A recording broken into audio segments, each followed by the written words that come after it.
नु कहत नहीं कि जींस छोड़ी पेन्हा सलवार न तो लोगवा लाचार हो जाई। जींस पेन छोड़ो सलवार न तो लोगवा लाचार हो जाई। जींस छोड़ी पेन्हा सलवार न तो लोगवा लाचार हो जाई। एक टिका चढ़ल बाटे तोहरो बजरिया में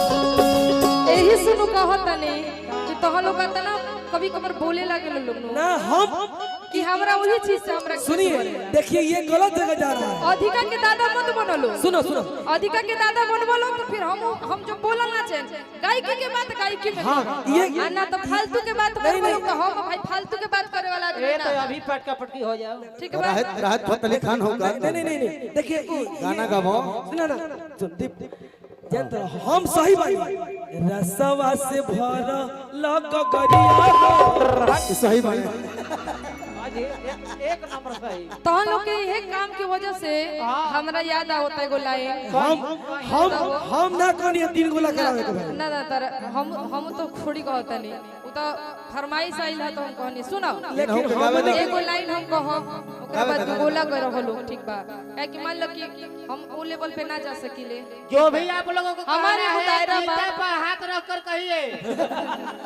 गीता पे ना तो ही चुट्टू पुट्टू के ऊपर हाथ रख के कसम खा लो। Order order. ठीक बा हमारे एगो तरीका बाटे नहीं, दीपिका जी। वो तरीका से हम पीछे ना जा दीपिका सकीले एक मिनट मेरी बात सुनो। Excuse me I love you if you love him. देखो मैं क्या बोल रहा हूँ?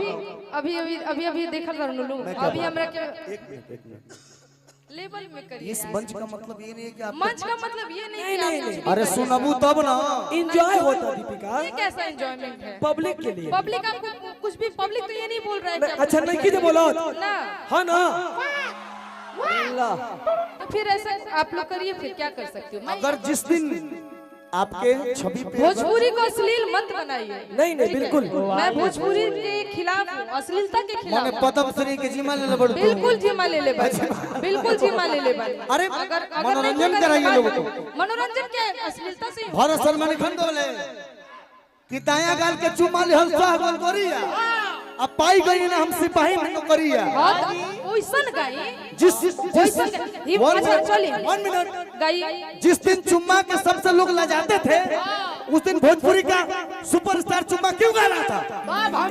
एक सेकंड मनोरंजन करना होगा आपको। एक सेकंड अभी हम लोग वहाँ बैठे थे इन्होंने गाया थोड़ी फुर्सत भी जरा हाथों को दीजिए आज की रात मजा हुस्न से लीजिए। आज बिल्कुल सुनिए थोड़ी रुकिए सुना थोड़ी 25 साल हो गए लाइन में अच्छा। थोड़ी फुर्सत 25 भी साल। सुनो थोड़ी फुर्सत भी जरा बाहों को दीजिए आज की रात मजा आंखों से लीजिए भाइयों बिल्कुल बाबू एक मिनट आज लोग नए कलाकारों को बदनाम करते हैं ये लोग अश्लील गा रहा है सबने अपने बुलंदी के लिए अश्लील गाया है जितने भी बड़े स्टार हैं सबने गाया है किसने नहीं गाया है नाम पकड़िए कहा चिट्ठी दे लियार के डेनिम से मार के चार जगह चुमा के निशान जगनी नौकरी वाली होई हो अगिन के समान नौकरी वाली होई हो अगिन के समान बहुत आप उन्हीं लोग को दीजिए फुर्सत नहीं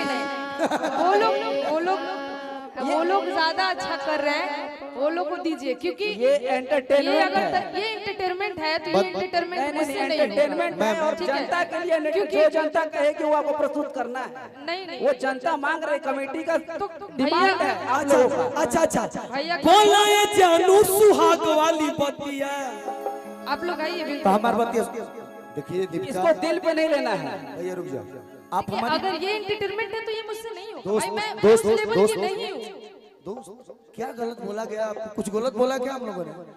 किसी अभद्र आपके शरीर पे हमने टिप्पणी किया क्या दोनों भाइयों ने? उतना तो हिम्मत ही नहीं है। या भाई अब हिम्मत के बात मत करो। हाँ जी आप एक नारी हैं, आपका सम्मान मैं समझ सकता हूँ। आप एक लड़की हैं, आप अपने गाने से हमको जवाब दीजिए ना दोनों भाइयों को। जी कोई नहीं, जी थोड़ी फुर्सत भी जरा बाहों को दीजिए, आज दीजिए। बिल्कुल। हाँ जी गाना भी गाइए तो तहजीब में पर्दे में गाइए भाई। आज की हर गाना हर गाना सुनिए, आंखों से बजा लेंगे हम। आप कि लाली लाली होठावा से और चुवे ना ललैया हो की रसा चुवे, जैसे आमावा के मोजरा से रसा चुएला हो की रसा चुएला, जैसे आमावा के मोजरा से रसा चुएला हो की रसा चुएला। लाली लाली होठावा से चुए ना ललैया हो की रसा लाल लाल होठावा से चुए ना ललैया हो के रस चुएला, हो की रसा चुएला, जैसे आमावा के रस चुएला हो के रस चुएला। जैसे आमावा के मोजरा से रसा चुएला हो की रसा चुएला। भैया इनको हो गा गई ई ठीक बा। ना मैंने गा ले लो, हम खड़ा बानी, कोनो दिक्कत ई नहीं। गन्ना लेकिन हो अरे हम कहाँ कहते हैं? 3700 रुपया हो बाबू ई तो ठीक बा। हम लोग बेइज्जत ये नहीं है कि हम लोग देखिए, कर रहे हैं। आप गाओ।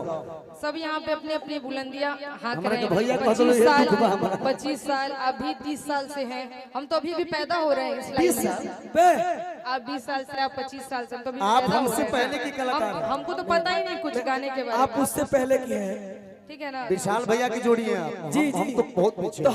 हम तो बोल ही रहे थे। देखिए, इसी वजह से मैं नहीं करती हूँ तो बोला, हम तो बोला जो भी है व्हाटएवर, मैं डुएट इसी सब चक्कर में नहीं करती, क्योंकि मुझे पता है कि सबका अपना अपना जरिया है गाने का, और मेरा एक अपना जरिया है। मैं ये नहीं कर कमेटी सकती। की चॉइस है, ये दोनों गायकों की चॉइस नहीं है, कमेटी की चॉइस है ये। मुझे फर्क नहीं पड़ता कि हमारे यूट्यूबर भाई कल क्या चढ़ाएंगे, मगर मुझे ये फर्क अरे पड़ता है कि जैसे इसमें क्या है। आमावा के मोजरा से भाषण नहीं भाषण नहीं हो की रसा चुएला,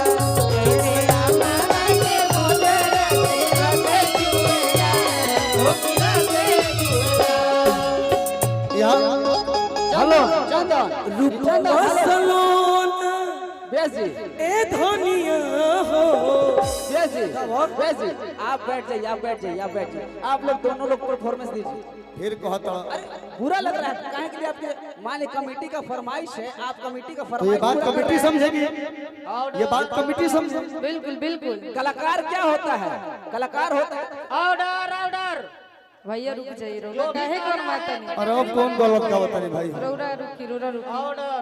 अरे गाइए रूपवा सलोना भैया धनिया हो मन करे निहारत रही हो, रूपवा सलोना ए धनिया हो मन करे भैया मेरे स्केल दीजिए। हाँ आप गाइए, सर उठाइए, हम काहे नीचे से गए, हमसे नहीं होता है नीचे। नहीं, आप उठाइए, आप गाइए। एक मैं सर्व करिए।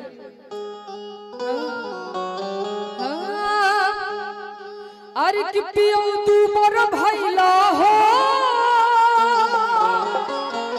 इहे सब चक्कर में तू बरात जाता लोग दोनों की दोनों आदमी। खोल ना, खोल ना। हमारा हम बोलत नहीं कि तेरा मतलब ही ना कि हमारे जवाब नहीं के, लेकिन बोले दी तब लोग नु दो आदमी आपस में लड़ा तालुक सार होई सन, तुम कहां से बोली? हमरा के बोल लड़ाई में तो मजा बा। अरे कि पियो तू मोर भइला हो,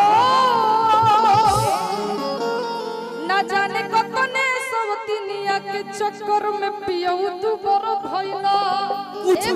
एगो एगो अगर होई तब नु दूधू को खा। कैसे? अरे तो पियो तू मोर भइला हो,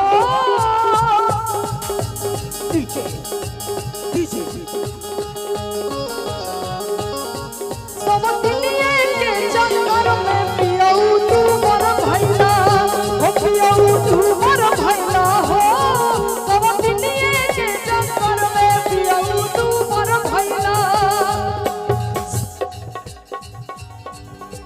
दुबई में जाके तू बनाई गइल झरिया में झुराई गइल हेरा दुबई में जाके तू बनाई गइल झरिया में झुराई गइल हेरा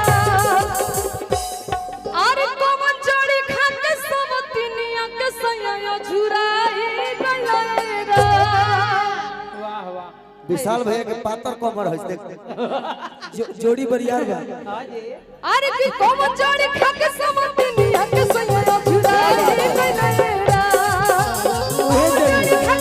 उहे जड़ी झुराई गइल हेरा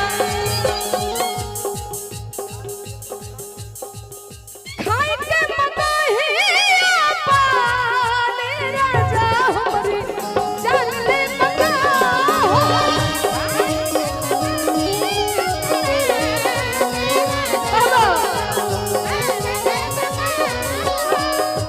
जनली बका जनली बका जनली बका जनली बका पर के नजरे लाले राजा जनली बका खाई के मन कहे राजा हमरे 1 मिनट हो हमारी दीपिका भाभी ये चाह रही है कि गीत से कंपटीशन है ना बिल्कुल भैया भैया भाभी बोलबो तो भैया जवाब देबे तारा लाज नहीं खेला भैया कहो तारा लाज नहीं खेलागत के तू भाभी कहो तू बहिन कहो तू मेरा बड़ा भाई नहीं हम बहन को ही क्रिया खा कहता कपार पर क्रिया खा के कहो गंगा उठा के कि क्रिया खा के कहो